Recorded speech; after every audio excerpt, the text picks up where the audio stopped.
All right, let's dive into a pivotal chapter from the saga of chaotic heroes. We're talking about a story that's packed with victory, some pretty heavy sacrifice, and a secret that just changes absolutely everything. So these are the ice-cold words from our hero, Li Xing Yun. And this isn't him being arrogant. This comes from a place of pure, calculated fury.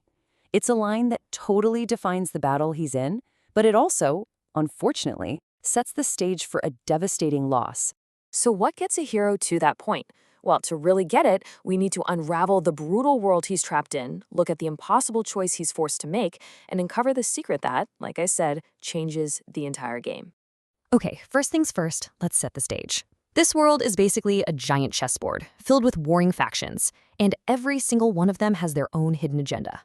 The whole world is pretty much dominated by these rival powers. You've got the super ambitious Xuan Ming Jiao, the manipulative Tong Wen Guan, and the strategic Magic Square. Now, while they're all constantly scheming against each other, they are united by one single, all-consuming obsession. And this is why. The Longquan sword, it's not just a weapon. It's a key. It's the legacy of a fallen dynasty, and it's supposedly the map to a treasure so huge it could crown a new emperor and completely reshape the world. So yeah, everyone wants it, and they are willing to kill anyone to get it. This brings us to a massive showdown at a place called Wuli Pavilion.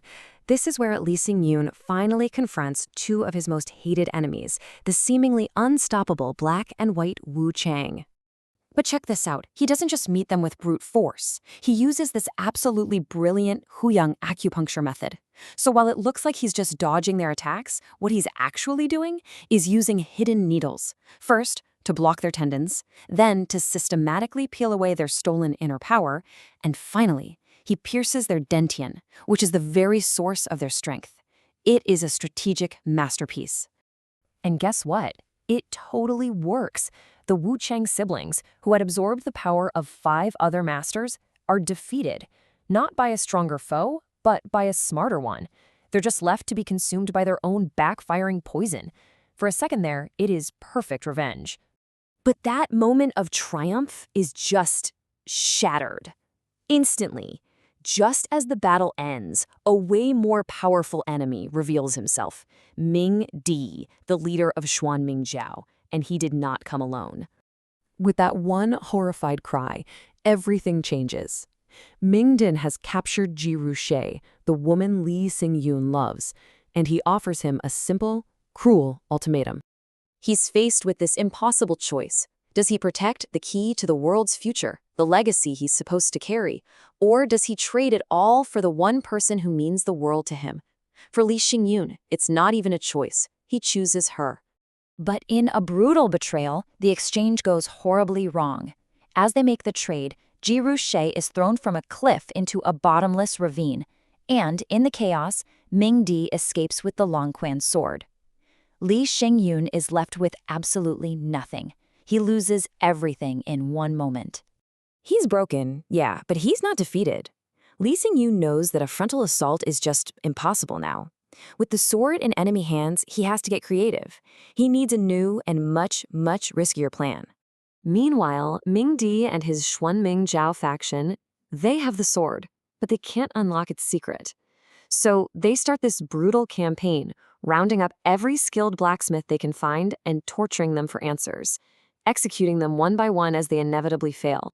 Seeing their brutal plan gives Li Xing Yun his opening.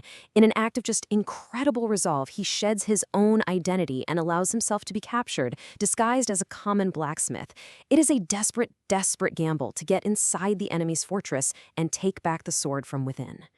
So, inside the stronghold, Li Xing Yun witnesses this horror firsthand.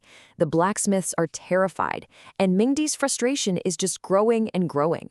The sword refuses to yield its secrets to brute force. One brave old blacksmith finally stands up to the tyrant, speaking a truth that Ming Di just refuses to hear. They're looking at the problem all wrong. You can't just force this lock open. And just as it looks like Li Xing Yun is about to be exposed, this old blacksmith reveals the fundamental truth that changes the entire quest. The secret of the Longquan sword is not a mechanism. It's not a puzzle or a riddle. It's a person. The key isn't a thing you find. It's a person you have to seek out. And there it is. The secret is a bloodline passed down from the legendary swordsmith Yu Si himself. Only his direct descendant, a woman who's living in seclusion in a place called Lotus Village, can unlock the treasure. Armed with this incredible new knowledge, Li Xing Yun manages to escape the Xuan Ming Jiao headquarters. The entire quest has completely changed. He now has a new destination and a new purpose. Find the secret keeper in Lotus Village. But the path to this secret is not a peaceful one, of course. As he and his companions draw near, they find that the surrounding area is just gripped by this strange and terrifying plague. Local villagers are talking about hauntings and evil ghosts in the night. All the young men are dying mysteriously. And, get this, the culprits behind the deaths seem to be the black and white Wu Chang, the very same villains Li Xing Yun already defeated and left for dead. How can they possibly be alive? And then you get the final heart-stopping twist.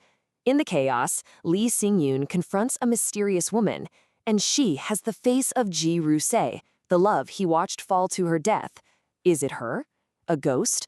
Or is it something far more sinister? And that's the question that leaves us hanging on the edge of a cliff, just like she was.